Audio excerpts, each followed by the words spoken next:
Hi everyone, I'm Melanie, and as Tamara mentioned, I'm a local print artist based here in Ottawa, and I do lots of other things too, like run a space called Possible Worlds.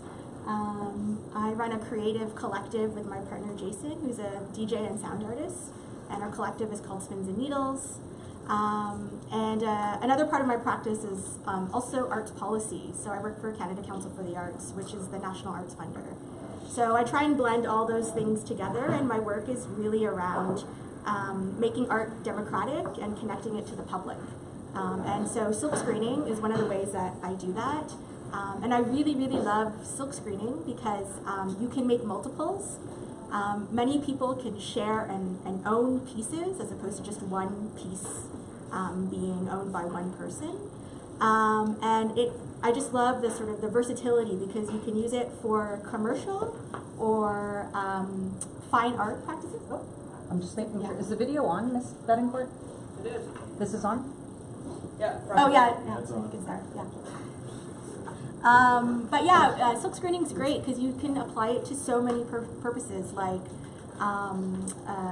commercial purposes. So, you know, if you want to print a big banner or print lots and lots of T-shirts, you can do that, or you can do it for fine art purposes or graphic art purposes is what I like to call it. So you can take illustrations or drawings and put them on posters, on prints, on T-shirts. And you can really have a sense of control over the start of the creative process, all the way from designing your image to actually producing the work. So that's what I love about silk screening. We'll talk a little bit about our space as well and how we started it, I guess. And you guys are open Wednesday, Thursday, Friday, yeah. Saturday, Sunday, right? No, Wednesday nights and Saturday and Sundays. Wednesday, Saturday, Sunday. My goal for next year is to try and get us on a little field trip. Yeah, that would be so great. Yeah, we can fit all you guys. Yeah, it'll be grade 12. Yeah. All of them, all at the same time. There's a balcony. You guys can hang out there. Go for dim sum. Yeah. Oh, that would be a great idea, actually. Like Miss Dolman said, we are based in Chinatown. So I'll start actually with Spins and Needles, our collective, which has been around longer. And so our collective, Spins and Needles, the way it started up was, much like Miss Dolman, me and my partner Jason, we moved to Ottawa from Montreal. I'm originally from Toronto. We went to school in Montreal, me and Jason, and we moved here to Ottawa for our day jobs. And we just had the same experience where we're like, there's nothing happening. And you have to think about Ottawa like 10, 15 years ago. It was not as dynamic as it is now. So, you know, we were just out of university and we're like, oh, well, like, let's do something. Like, we don't want to just sit at home all day, and like, we want to meet people who have like-minded interests. So Jason had been doing events in Montreal, and I was really into silk screening and graphic art. And we're like, why don't we just combine our interests together and have a sort of a night out? So we started like in 2005. In February, it was really cold. We're like, no one's going to come out. But people came out for our event, which was a DIY and DJ party. So we got people to work on different projects, so like collage, like drawing and stuff like that, while people listened to DJ music. And so that went on for a really long time. We got to produce events at the National Gallery. We got to travel around the world with our event after being invited by certain groups. So that was really fun. And then to celebrate our 10-year anniversary is when we opened the space in Chinatown, which is Possible Worlds. We just decided we need a physical space to house Spins and Needles, and we want to take our ideas further.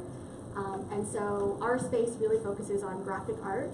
So you can see some of the stuff that we carry, like prints. We have workshops. This is our silk screening workshop. We have meetups. So this is our music producer meetup.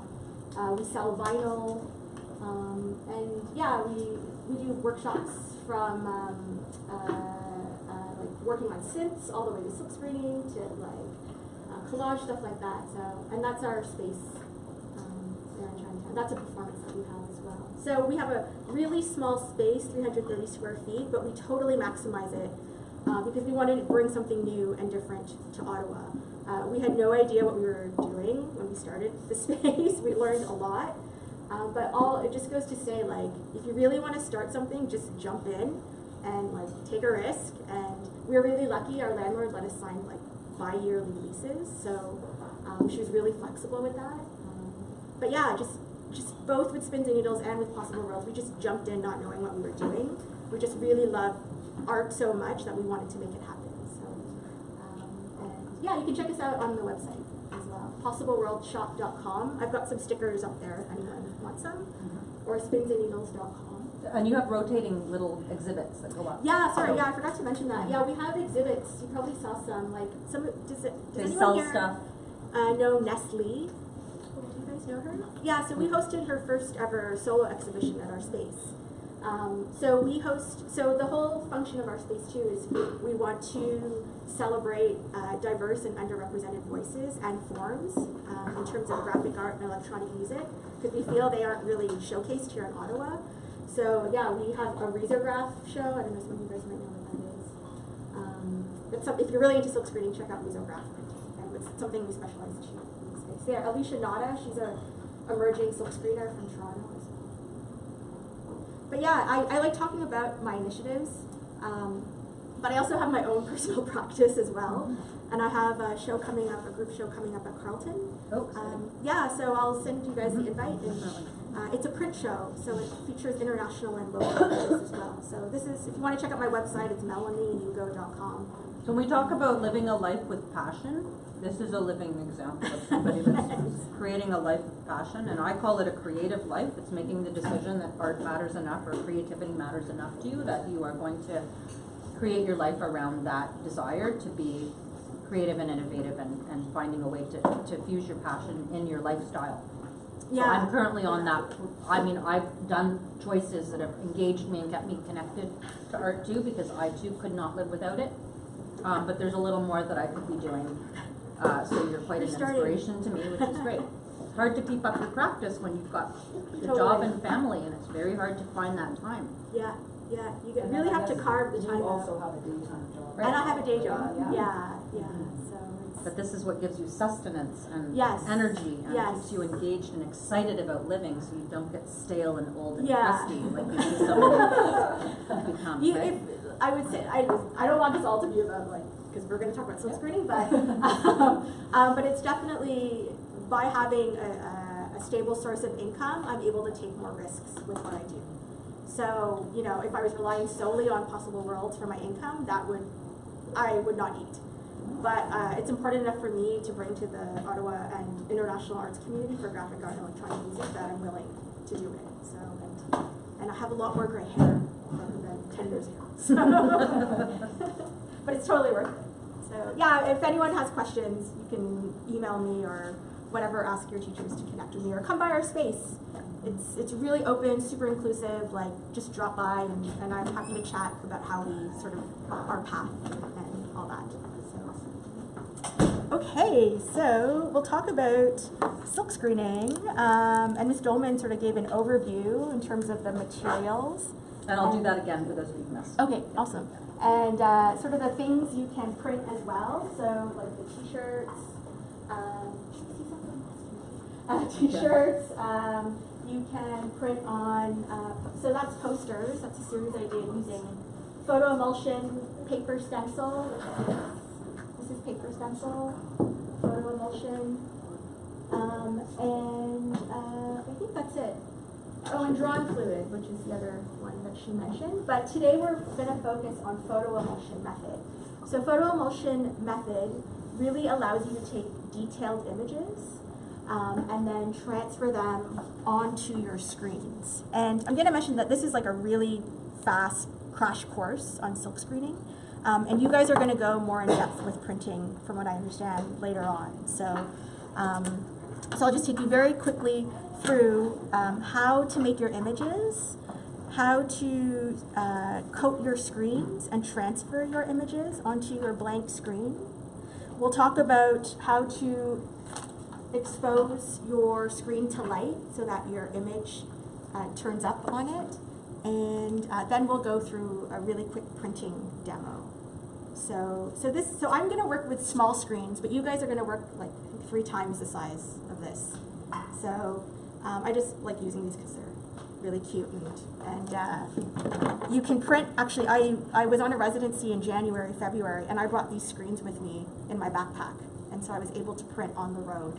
And it just goes to show you don't need a lot to do screen printing. I just used the paper stencil method and went forward with that. So, but we'll do first how to prepare your images, and I think most of you guys are doing images. Yeah, they all are right. Yeah. Oh, awesome. And I have a little stack of like, Yeah. I've seen some of them. I was saying when I did this last time, like you guys are so talented. Like your work is so good for like being so young. It's really inspiring. So what you've done is you've prepared your images just on paper using black marker. But there's a few ways you can prepare your images. So the way that we're doing it for your class is you're drawing on paper, and then we're going to transfer it to transparencies. So we use Photoshop to sort of pump up the contrast, but you can do like sketches or like text, and even a little bit more detail than this, and you can get those onto your screen. Another way that would be really interesting if you wanted to explore is actually drawing directly onto your transparency. So these are just some sketches that I did here. so drawing right on a piece Right, of plastic, right? yeah. So this is called tracing vellum, okay? And you can use things like India, well, you should use India ink. Oh, because you can't put light through it, right? Yeah, It's opaque. it's really opaque, exactly. And so you can use like, a set of brushes if you want. This is just regular India ink, super black. Or you can get these really great markers, which are Faber-Castell markers. You can get bold, this B, or you guys might have used these before. And those are and just has super opaque. super opaque. It has India ink in these as well. That's why. So yeah, And I like those are using more both. intense than short ones. Like, Yeah, because the ink is like opaque. Yeah, because if you were going to draw it with Sharpies, if you held it up to the light, Yeah. light would shine through. And so the whole purpose of it is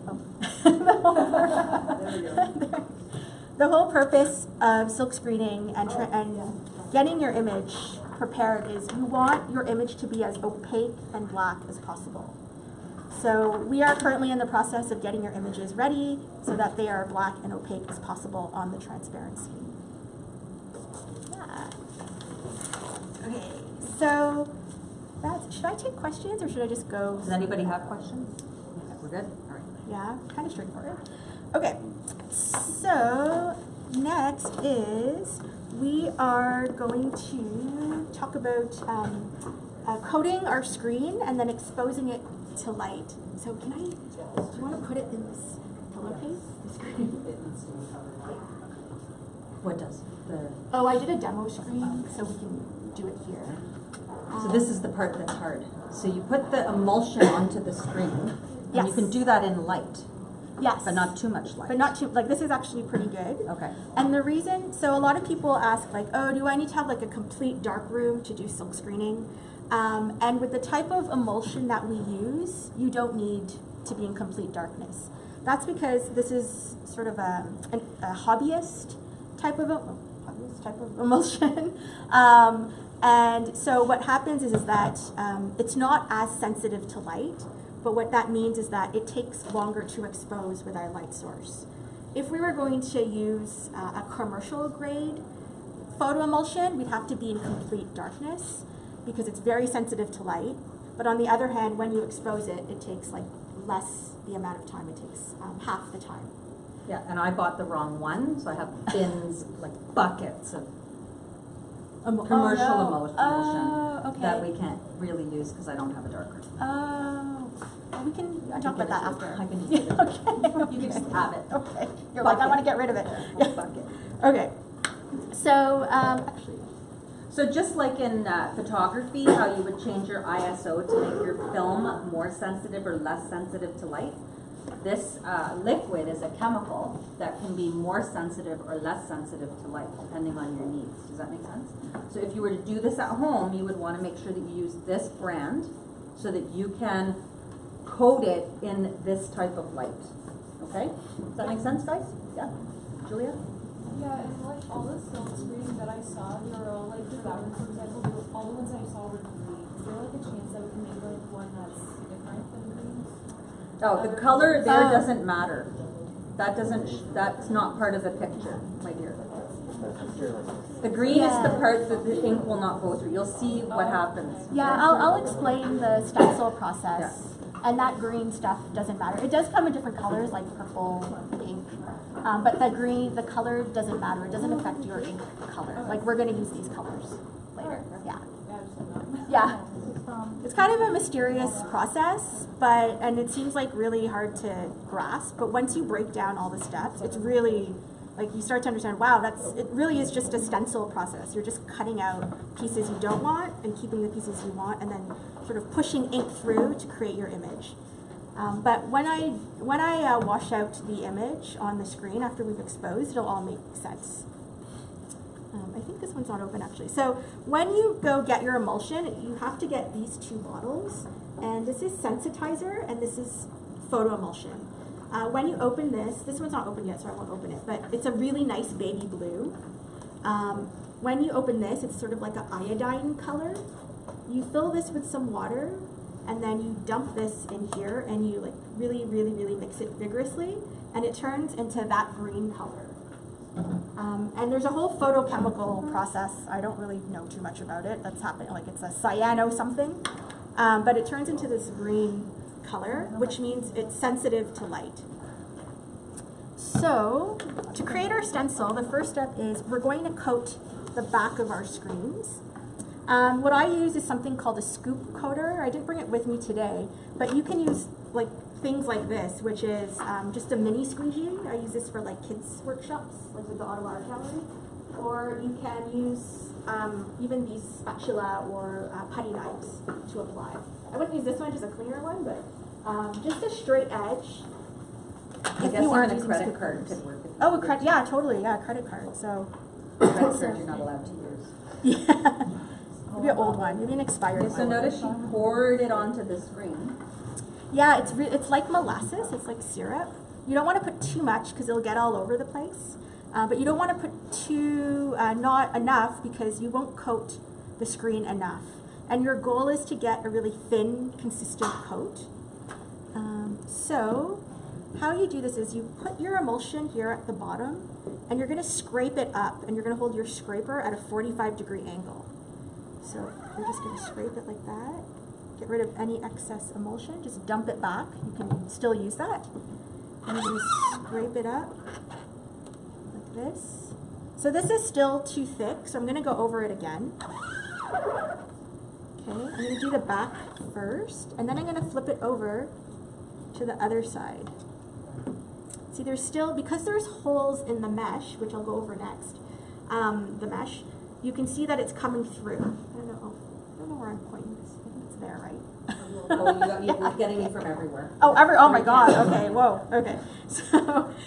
So you're just gonna go like this, and you've got like this really nice, thin, consistent coat.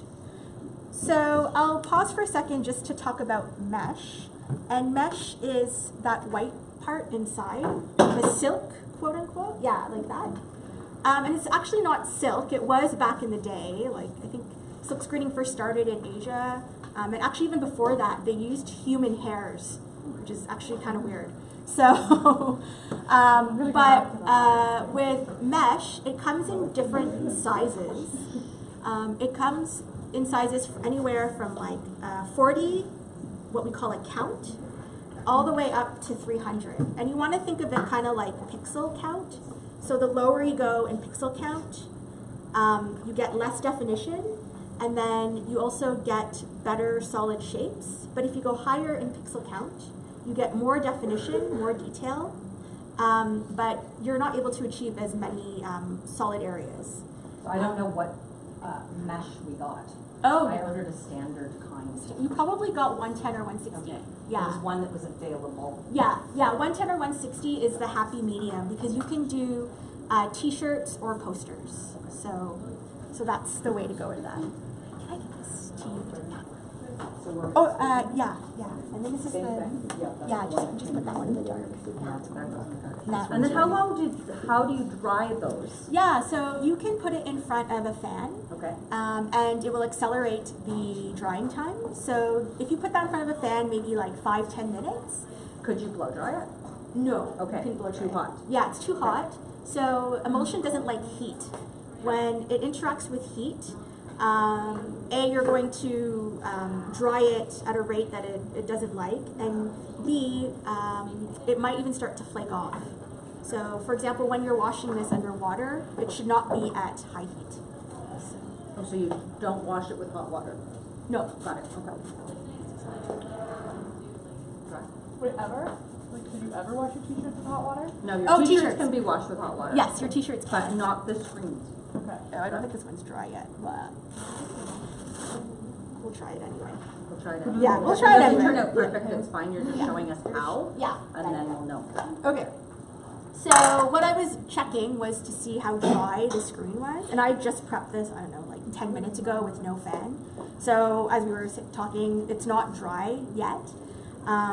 It's almost there, but we're gonna give it a shot anyway, just so you guys can see the process. But it's very important that your emulsion is dry, because otherwise your image might not transfer properly. So I'm gonna set up this light area here. When I was working, when I didn't have Possible World as my studio, I was working in our apartment, in our condo, and I would just set up my light area like this on our kitchen table. So again, silk screening, it can be really accessible.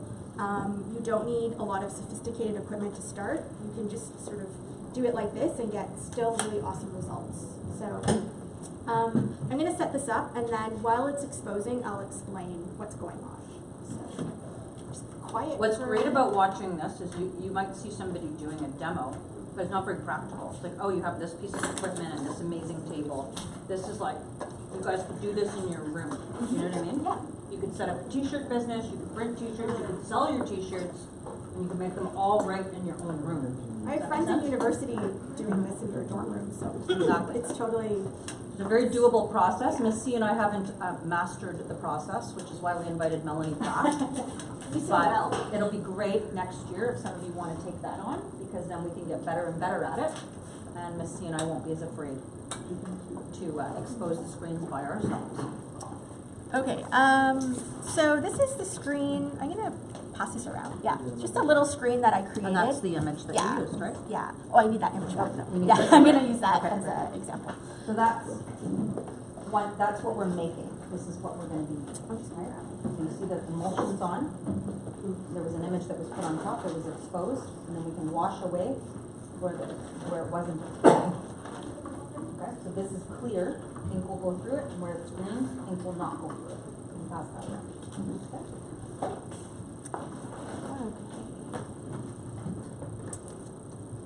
So what I'll do next is just conscious of the time. Oh, we're okay. Okay, cool. So what I'll explain next is the light setup, as well as sort of how the stencil process is happening and sort of the magic behind silk screening. So when you grab your screen, want to make sure it's as dry as possible. This is okay. It might work. So you are going to take your screen here and I've got my piece of glass. Do you guys have a piece of glass around? We should, yeah. Sorry.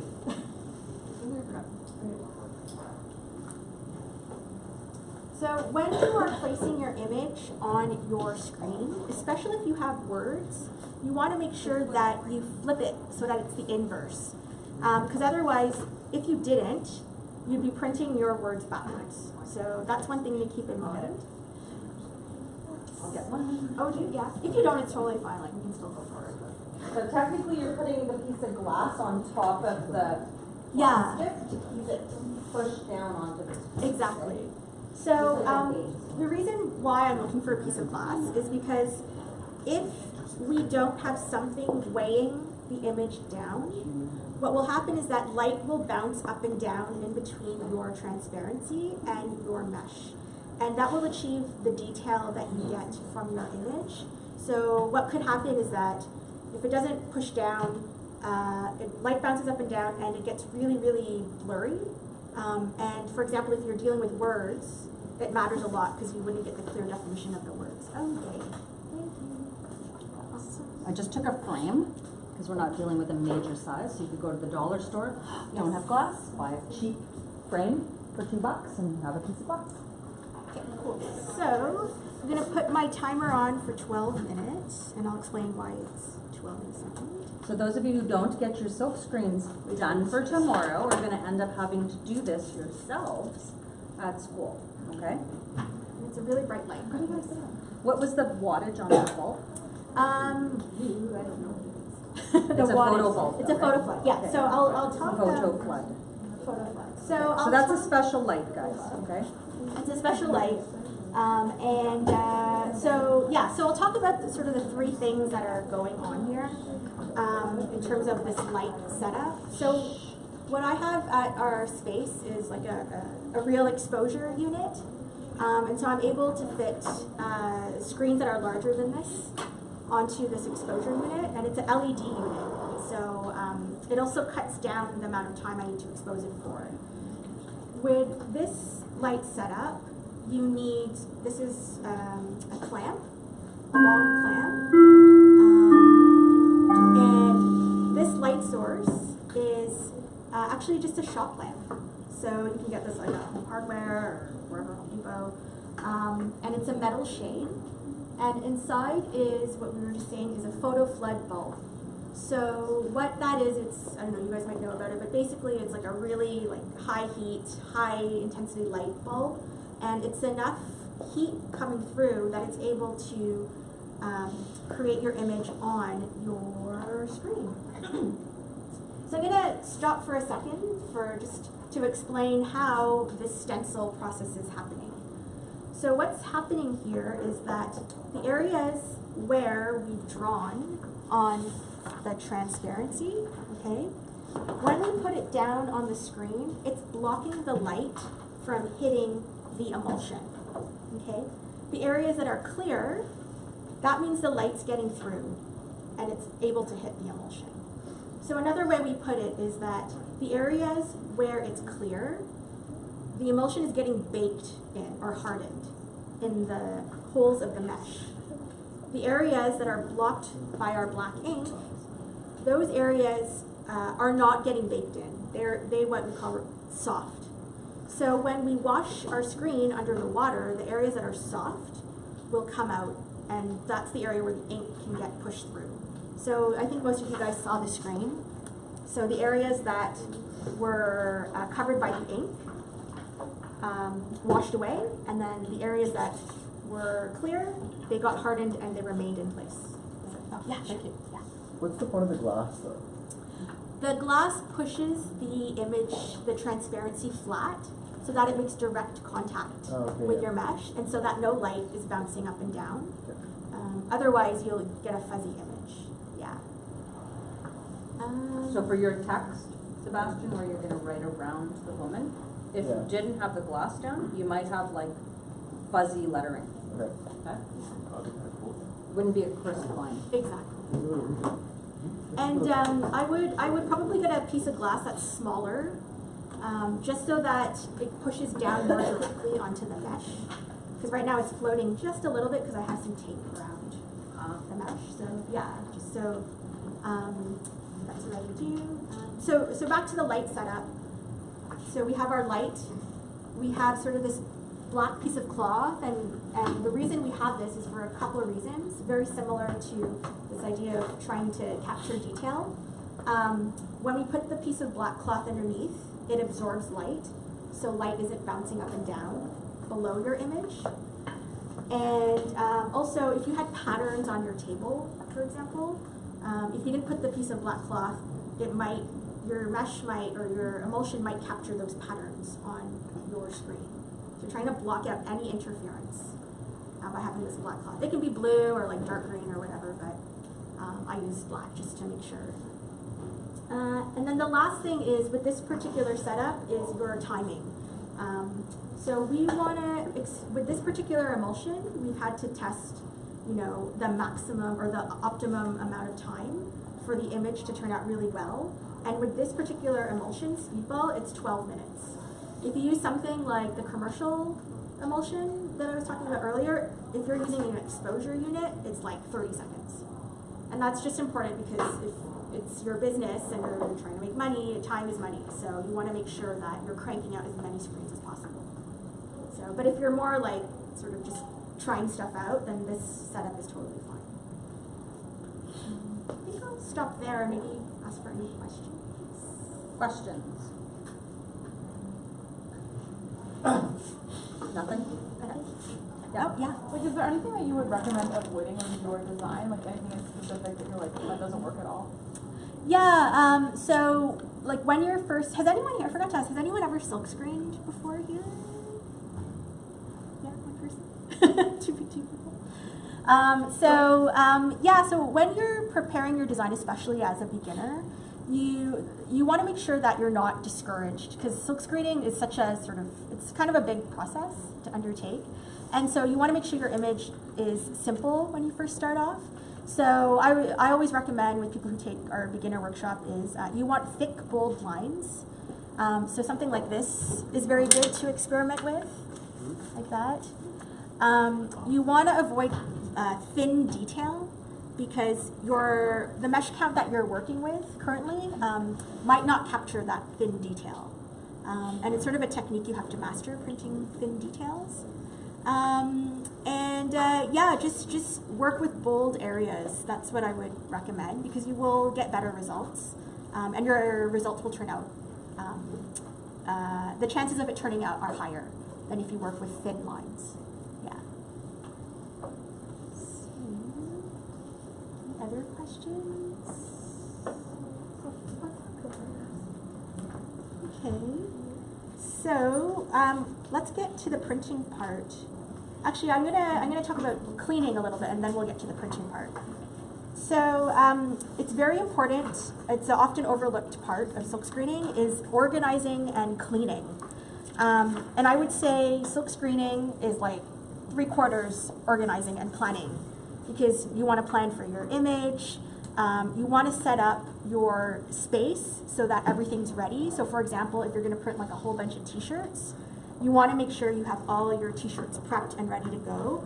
You don't want to grab like a couple t-shirts, start printing, leave your screen aside and say, oh wait, you know, I want to do more t-shirts.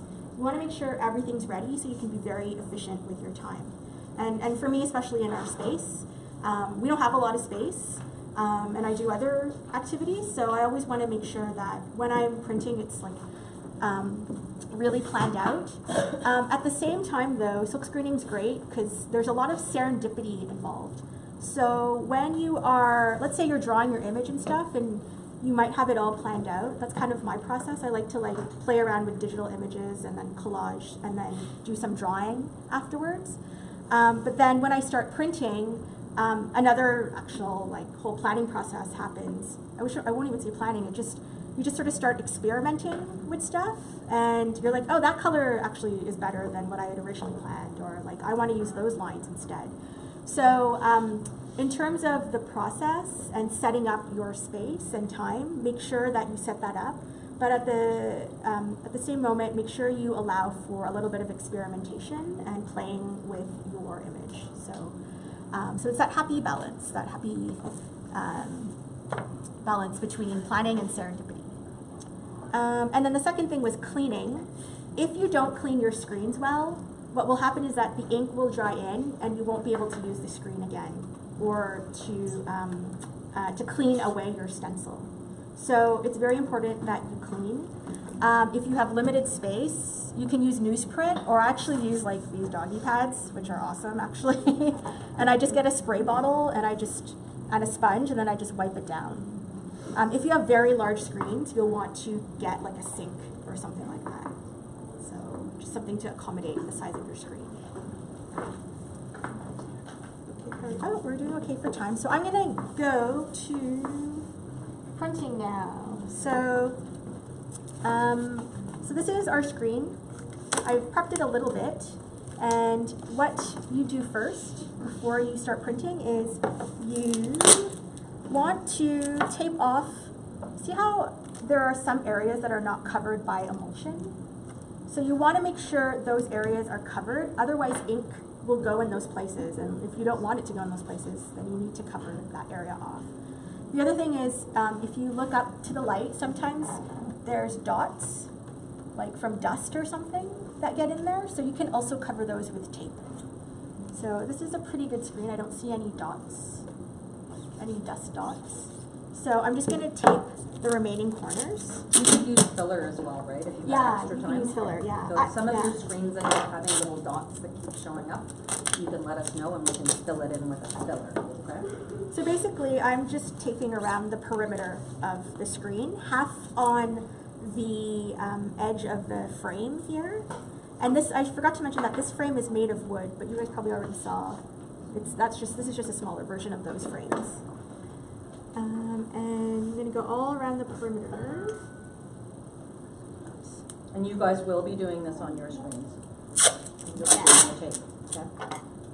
Yeah, the other reason why we put tape is because it just catches the ink when you're printing, and it makes it really easy to clean up.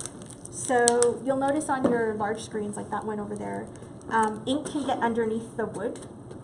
So by putting tape all around, you catch that ink, and it's just really, it's way easier to clean because you just take the tape off. So just put a little bit there.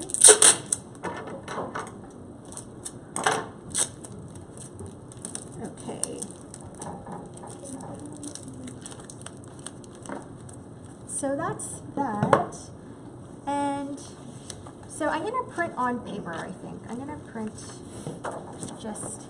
So I created this screen to show you text and a drawing.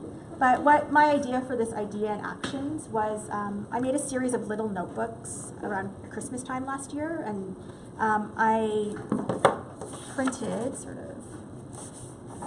This is just cardstock, by the way. And you can print on so many things, like fabric, paper, wood, metal.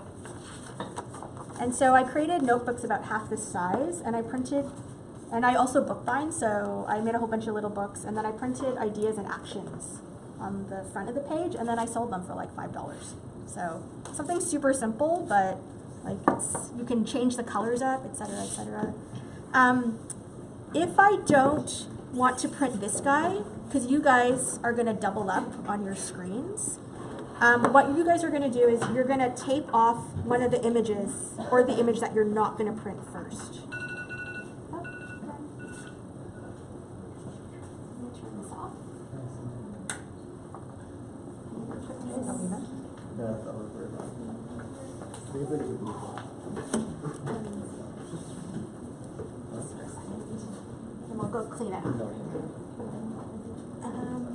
So The other yeah. reason printing is really great is because you know how you guys get really attached to your artwork if you've worked on it for a really long time, and then somebody wants it, you have to give it away, and then you have to keep your own. Self-screening means you can have multiples, so Yes. that's one of your assignments is to give a project to somebody else. So all of you have to give it to somebody else. So yeah, so what you guys will do is you will tape off the image that you're not going to work with first. Okay, so that's what I did. So I think we're recording with that. And it's now.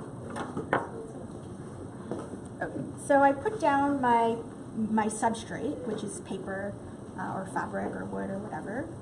This is a squeegee. And you guys will have much larger squeegees to work with.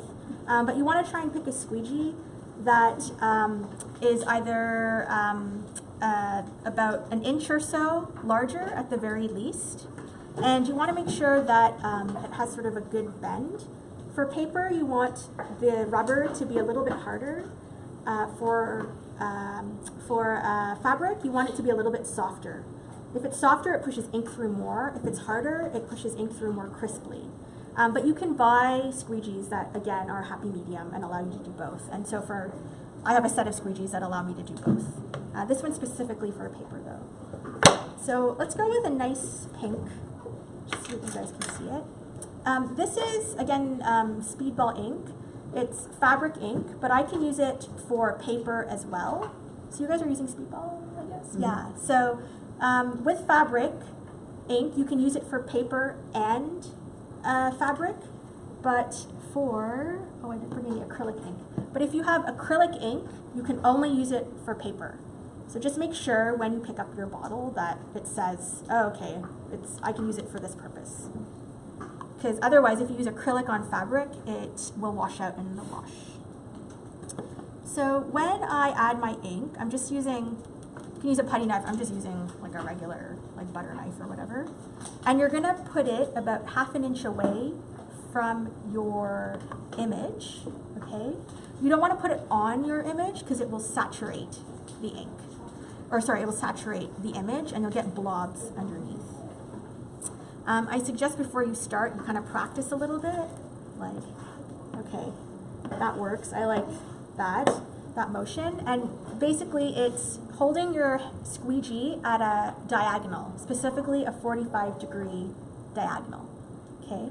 If you hold it too high up, no ink will go through. If you hold it too far down like this, too much ink will go through. So just make sure you practice, and if you're doing fabric, practice on paper first, because you don't want to ruin a really nice shirt. So try and practice on paper. Okay, so what I like to do is I like to grab half the ink, okay, hold it at a 45-degree angle, and then press it, and then one more time. Okay, just leave this here to rest. And then you're going to make sure if you're left hand or right-handed, your left hand securing it, and then you're going to flip over your image. So there you go. So super simple print. You can, you guys can see it. Oh, there we go. Yeah, and then what I would have done is I would have lined up all my paper, and then I would have just gone with the screen. Just keep going. How many prints can you do before you have to wash your screen? You can do probably 4 or 5. But you have to go right away. You have to back go right back. away, You can't yeah. like do a print, Yeah. goof around, come back to it 5 minutes later. The ink will have already set into the mesh. Okay, Yes. so it's like 5 right after each other. Oh, questions? Yeah. How well does the ink show up? Like, say you're doing it on like a black t-shirt, how well would the pink show up? Like, is it really opaque or? You have to get ink that says opaque fabric ink for really dark t-shirts. You can do that or white ink. Yeah. But otherwise, it's really hard for the other types of ink to pop through, just because we're using water-based ink and fabric absorbs a lot of the brightness. Yeah, yeah. Other? I know you guys have to. Any other questions? Okay, so does this seem pretty straightforward to you guys? Okay, is there anyone who is not going to be able to have their image designed by tomorrow end of day? Okay, and you don't have any questions about your designs? They all seen my class last year. Okay, today, perfect. So we'll check in. So can we give Melanie a big thank you?